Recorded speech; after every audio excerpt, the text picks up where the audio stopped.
legal pra fazer com a Bárbara. Lembra que a gente fazia, como que era o nome? O filtro do sonho. É, ainda faço. Na minha infância, a gente vem de uma família onde não havia essa questão do brinquedo. Então, o que a gente tinha? A imaginação.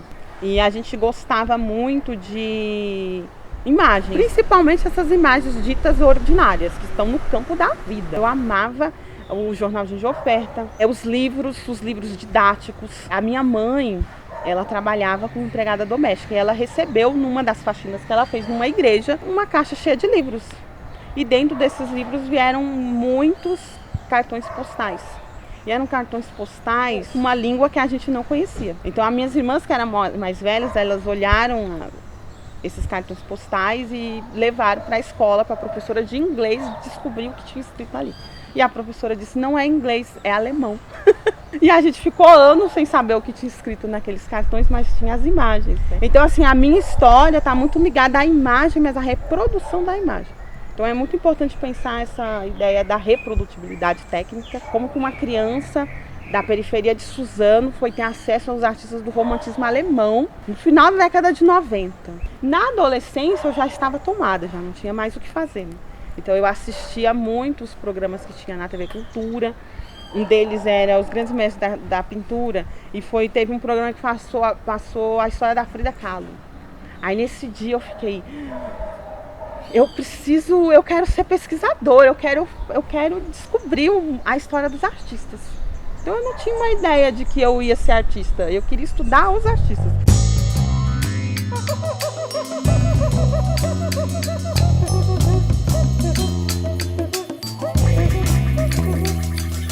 Quando eu concluo a faculdade, eu entro, né, começo a ter acesso ao museu pelos educativos, né?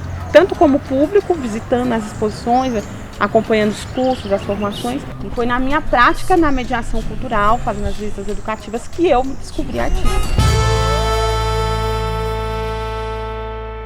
Ó, professora de história. Ah, você não falou isso pra mim, sabe? Precisa de assertividade, eu fico tipo... Eu também dou umas voltas e... Qual que é? Do Fábio? Não, desse aqui. Tenda. Eu cheguei em uns tendas, sabia? Então, a minha infância até me ajuda na minha poesia, né? Que a minha infância foi uma infância muito feliz, assim. De uma criança criada no interior do Ceará, com muitas privações, mas também muita liberdade, né? E o meu pai era benzedor, repentista, e a minha mãe, dona de casa. Convivi muito pouco com meu pai. Quando ele faleceu, eu tinha uns 11, 12 anos, mas ficou muita memória dele, né? Dessa parte mesmo da arte dele. Enfim, eu vivi lá a minha infância e vim embora. Passou muito tempo, eu me formei em filosofia, né? E na faculdade de filosofia, com um grupo de amigos que eu tinha já educadores, a gente começou a pesquisar sobre literatura periférica, porque era 2006... 2005, 2006, então estava um movimento muito grande do movimento Sarau na cidade de São Paulo. E foi nos Saraus e dentro desse projeto que eu conheci alguns escritores, como Sérgio Vaz, Rodrigo Ciríaco, Alessandro Buzo, o próprio Sacolinha, que foi me inspirando a também escrever. E aí eu comecei a escrever mais, e aí quando chegou mais ou menos 2012, 13, eu já tinha um tanto de poesia que poderia ser publicada. E aí foi quando comecei o projeto de escrever meu primeiro livro.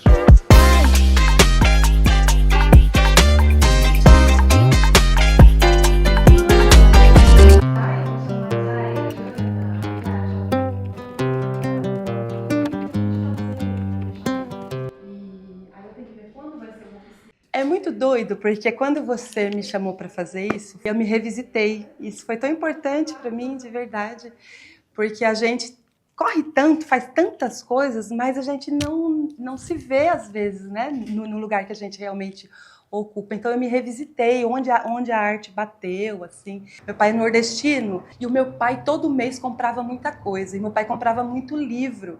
E eu tenho muito claro, assim, a minha mãe dizendo: Dudu, pra que comprar livro de novo? Você não sabe nem ler. Eu lembro disso claramente. Eu era pequena, tinha uns 7, 8 anos, dele falando: eu não sei, mas os meus filhos vão saber. Então eu acho que a arte fez esse caminho, assim, desde lá. E o meu pai, quando a gente fala assim, pastor evangélico, né, você sempre tem aquela figura, né, tal, mas ele não, ele foi o cara que me abraçou. A presença do meu pai, assim, é muito marcante mesmo, porque ele sempre foi o meu maior apoiador.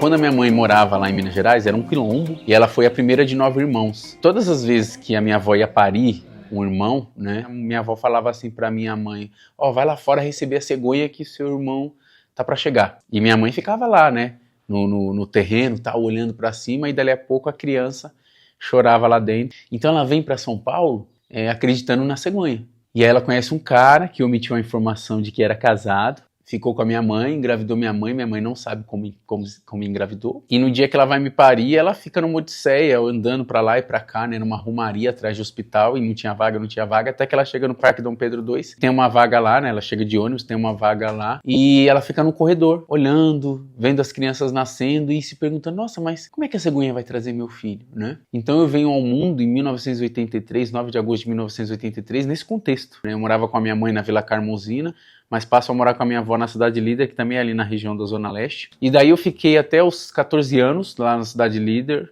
aliás, até os 16 anos, né? E aí o meu avô ficou desempregado, que era quem trabalhava de carteira assinada na empresa Vigor naquela época. E a gente comprou um terreno aqui em Suzano, que era o que dava. E durante 2 anos a gente foi construindo a nossa casa aos poucos, né? E aí em 2002... 4 anos depois que a gente veio morar em Suzano, eu passo a morar com a minha mãe, porque o meu padrasto saiu para trabalhar no dia 8 de fevereiro de 2002 e desapareceu. E não é que ele saiu para comprar cigarro, né?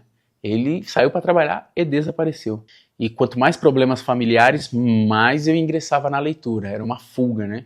E no ano de 2003, eu conheci a mulher que mudou minha vida para sempre, que é a Carolina Maria de Jesus, autora do livro Diário de uma Favelada, né? Eu li na revista Rap Brasil uma indicação, né? Diário de uma Favelada. Falei: nossa, que nome louco! E por incrível que pareça, eu achei o livro aqui na biblioteca de Suzano, né? E li esse livro 4 vezes em uma semana. E aí foi quando eu falei assim: quero ser igual a Carolina Maria de Jesus. Quero escrever sobre a minha favela, sobre a minha periferia.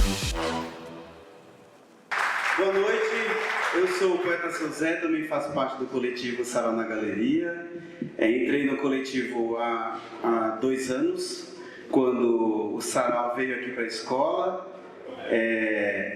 e vim aqui dar as boas-vindas, que a noite de aniversário é sempre muito bonito, né? Noite de festa é muito legal. Então, sejamos todos e todas bem-vindos. O espaço é nosso, esse microfone aqui é aberto para arte independente, para luta, né? Nós aceitamos qualquer forma de arte. Tá certo? Muito obrigado. Quando eu chego aqui em Suzano, eu já estou quase formado, mas também já estou trabalhando em projeto social, como educador social, né? Comecei como arte educador, né? Num projeto de grafite, mas as minhas aulas eram de história da arte. Olha que audácia. E quando eu chego aqui em Suzano, eu presto concurso, passo um concurso, vou trabalhar como professor. Então, eu já estava na sala de aula trabalhando poesia, né, a literatura nas minhas aulas.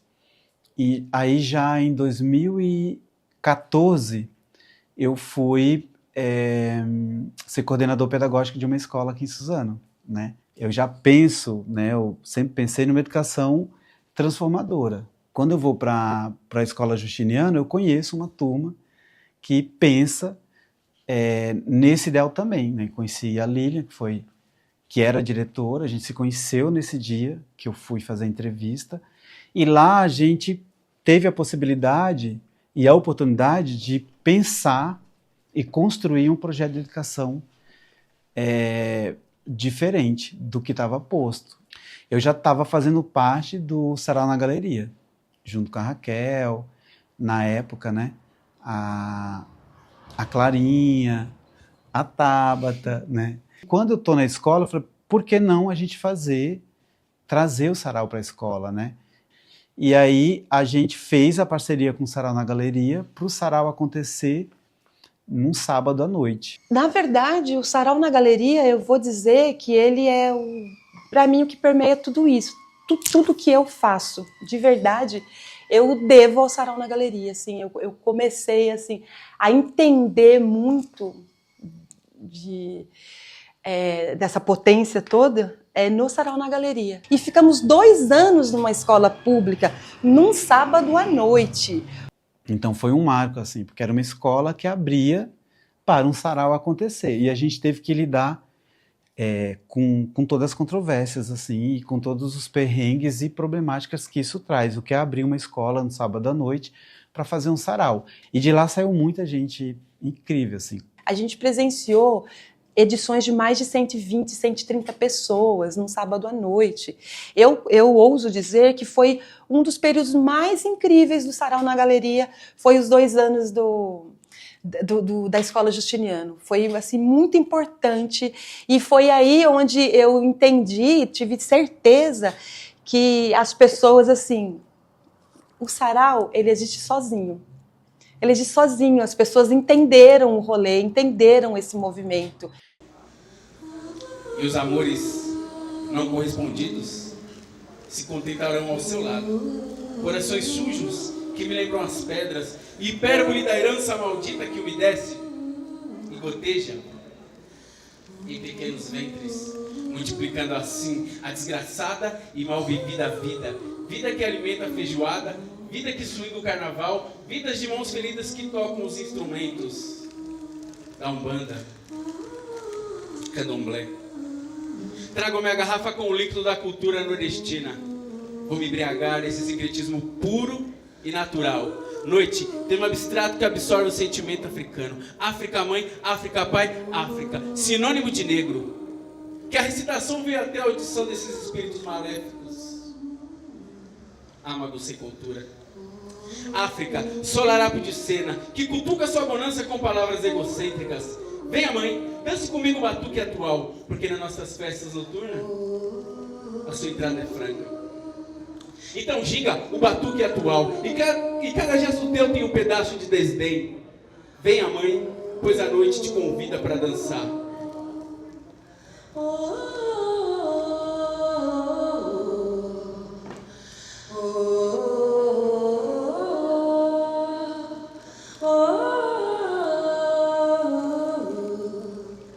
E ecoa a noite dia, ensurdecedor.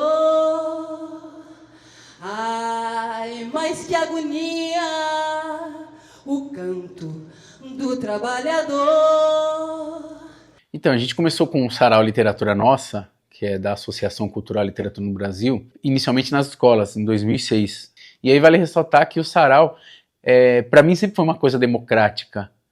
E aí quando você pode juntar isso, né, recitar poesia, e aí o menino que não sabe fazer poesia, mas sabe fazer um passinho de dança, de funk, ele vai lá e faz também, e é aplaudido, e aquele menino que sempre foi apedrejado, as pessoas estão aplaudindo ele, o quanto aquilo ali não vai inflando o ego dele, né, eu prefiro ver aquele menino ali se sentindo com o ego inflado do que ele com uma arma na mão para me assaltar no farol, né, ou aquela menina indo usar droga, ou vendendo o corpo para conseguir consumir droga e tal.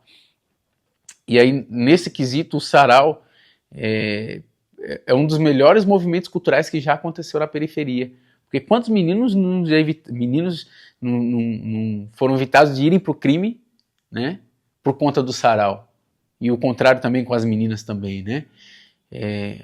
Quantas pessoas, pela primeira vez na vida, não assistiram um filme numa tela grande, num telão, né, com projetor, dentro do Sarau? Quantas vezes pessoas não assistiram peça de teatro pela primeira vez dentro do Sarau? Essas são as nossas imagens.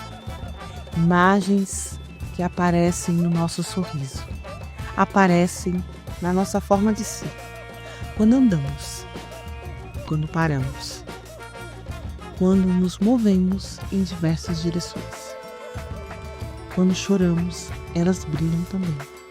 Caem como lágrimas e sempre estão ali, lembrando que nós somos imagens ancestrais, memórias vivas, corporificadas para além tempo e espaço. Então, hoje, eu como artista, até esse reconhecimento, eu mesma diz, eu sou um artista, eu trabalho com... Quando eu vou explicar o meu trabalho, é até engraçado, né? Porque as pessoas olham assim, nossa, mas eu nunca... Né? As pessoas daqui, de Suzano, né? Eu vou fazer uma coisa simples, né? E a pessoa pergunta, sua profissão? Aí eu falo, eu sou artista e sou educadora. Aí, nossa, eu nunca conheci um artista. E essa ideia do que é ser um artista, eu acho que todos nós somos artistas, né? Eu acho que a arte, ela tá no viver, ela tá muito mais do que no... Enfim, não vou desmerecer o trabalho, né, das técnicas, de todo o conhecimento humano, né? Mas a arte, pra mim, a arte, ela tá no nosso dia a dia, no cotidiano, no fazer, no ser.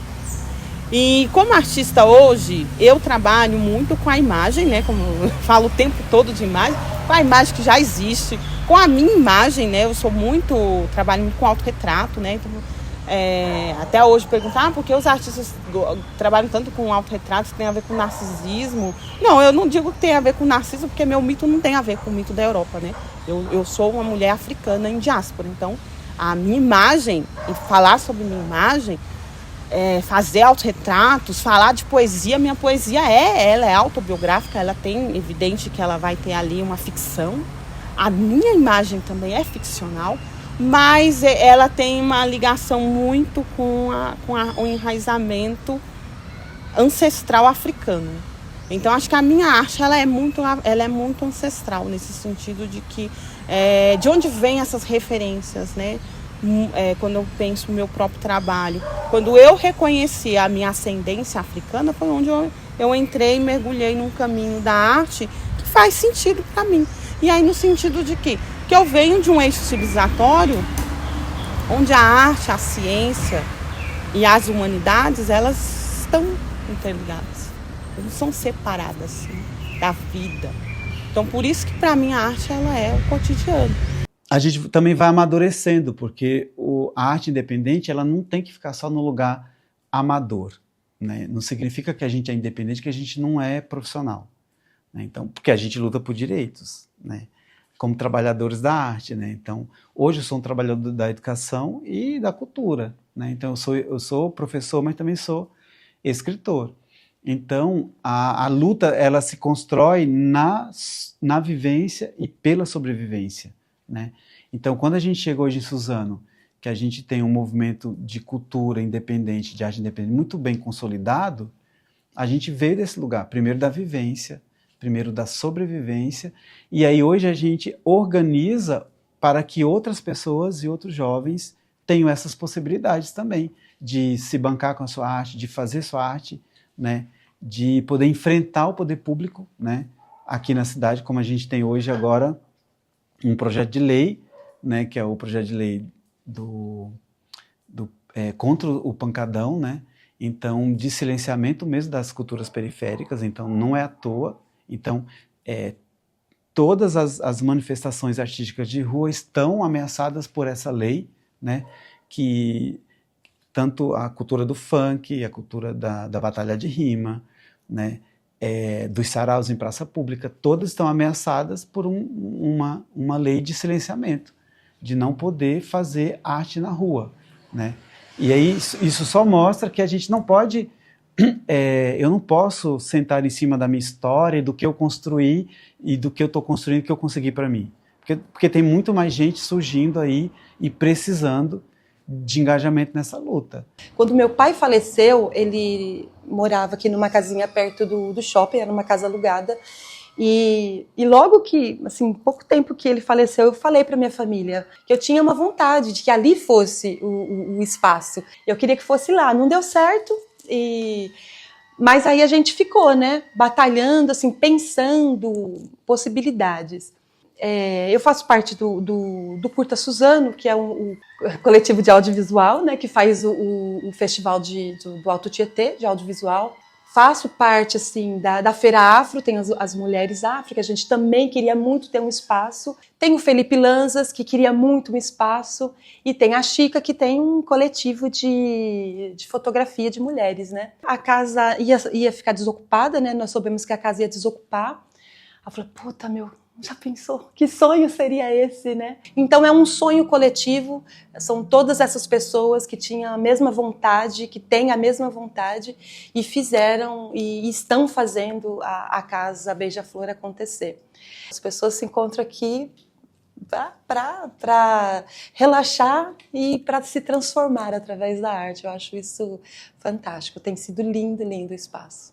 Chegou 2017, eu estava lançando o livro, aí eu comecei a perceber, eu sou um escritor periférico, mas eu estava nesse nicho, né? Então eu vendia só em sarau, eu vendia só em feiras literárias na periferia. Eu senti essa necessidade da minha palavra se expandir. Eu tinha muita resistência, né, da rede social, e eu pensei, por que não escrever isso no Instagram, por exemplo, né? Aí quando eu fui para o Instagram, em 2018, eu tive que também adaptar a minha escrita, né? Então, se é uma rede imagética, eu tenho que pensar como que a minha palavra vai chegar em forma de imagem. E eu fui buscar na poesia concreta, né? Uma forma de escrever mais direta, né? E aí foi quando a minha poesia saiu desse ambiente só de sarau e eu consegui ultrapassar algumas barreiras, assim, de levar a partir dessa imagem, dessa escrita, né, dessa imagem escrita, para outros lugares. Então começou a chegar em lugares assim que eu não acessava. E aí eu procuro também ter profundidade na minha escrita, ter qualidade. Então me fez pesquisar mais, me atualizar mais politicamente, pensar como que eu posso falar sobre isso, mas com uma qualidade, né? E aí eu fui conhecendo outros grupos, outras formas de escrever, outras ferramentas que não me deixa também ficar parado, né? Eu tenho medo também de ficar datado, né? Se aquele poeta que fez isso, aquele poeta que fala sobre isso. Então, junta minha atuação na internet, as minhas pesquisas e a minha vivência dentro do movimento político, que não me deixa me acomodar. Então, eu sempre brinco nas minhas palestras com aquela imagem da evolução do homem, né? Eu acho que essa imagem seria o roteiro da minha vida, né? Porque eu era esse ali, né, na evolução ali, lá da ponta, antes de começar a ler. Aí quando eu começo a ler, eu vou ficando com a coluna, com a espinha mais ereta, né? Eu vou evoluindo. E aí quando eu viro escritor, eu tô lá na ponta, eu sou esse homem ali que tá de pé. Nós, meninos da periferia, que somos da década de 90, a gente tem a imagem de submissão muito presente, né? Porque a gente é abordado pela polícia, a gente tem que colocar as mãos para trás, baixar a cabeça e dizer sim senhor, não senhor, senhor, sim senhor, não senhor. E eu era assim antes da leitura. Eu percebi isso, pela primeira vez na vida eu percebi que os livros estavam me dando esse poder de falar de igual para igual com o policial, e aí eu escrevi depois a minha autobiografia, a convite da Heloísa Buarque de Holanda, da editora Aeroplano, lá do Rio de Janeiro, e aí eu escrevi a história em 3 meses, né, minha autobiografia até o ano de 2012, que foi quando ela encomendou, e aí mandei para ela leu, gostou, falou assim, mas e o título? Que título que vai ser? E eu pensando, lembrei de um livro que eu tinha lido, chama-se Grande Sertão Veredas, do Guimarães Rosa. E aí nesse livro aqui tem um trecho que diz, quando você se banha no rio uma vez e você volta lá no outro dia, você não consegue se banhar no mesmo rio, porque o rio nunca é o mesmo. E aí veio a sacada. O título da minha biografia vai ser Como a Água do Rio, que poderia ser o título de um documentário da minha vida, né? É muito bom falar do que faz os nossos olhinhos assim brilharem e o coração pulsa, bate forte. Então eu sei que eu estou onde eu preciso estar, onde eu tinha que estar, sabe? Meu nome é Dayana, eu sou artista visual, educadora, pesquisadora. E eu acho que essa apresentação ela não diz muito sobre mim, mas essa é a forma formal de como o mundo aceita, né, as formas de se apresentar. mas eu sou uma pessoa muito falante. Eu acho que eu sou mais conhecida pelaquela pessoa que fala demais e que tem um riso alto. Eu acho que é isso. Sou o poeta Seu Zé, sou escritor, sou educador e nos últimos tempos eu estou me arriscando como atuador também, não só ator. E sou professor de escola pública, sou militante político e cultural, também sou militante da educação. Tenho uma página na internet chamada @poeta_seu_zé, onde eu escrevo minhas poesias curtas e diretas. Enfim, tenho 2 livros publicados, O Falo, de 2016, e Ser Casa Nenhum Asa Passarinhos, de 2021, além de algumas antologias poéticas, participação em antologias, que a gente vai fazendo aí durante a vida. Sou Raquel Pereira, tenho 54 anos, nasci na Leste, nasci em Itaquera, aos 3 anos vim para cá. Nos últimos anos desenvolvo um trabalho na parte artística, cultural da cidade, tanto na Secretaria de Cultura, mas na parte, no movimento alternativo também, no Curta Suzano, no Sarau na Galeria. Canto. Adoro cantar, vocês vão me ouvir muito, tenho certeza. Isso tá vindo aos poucos. Eu fui assim picada, transformada pela arte e não quero largar nunca mais. É isso. Eu me chamo Ademiro Alves de Souza, mais conhecido como escritor Sacolinha, tenho 41 anos, sou casado, pai de 2 meninas, moro no Jardim Revista em Suzano, São Paulo. Sou palestrante também nas escolas, professor de língua portuguesa e estou aí incentivando a leitura no mundão.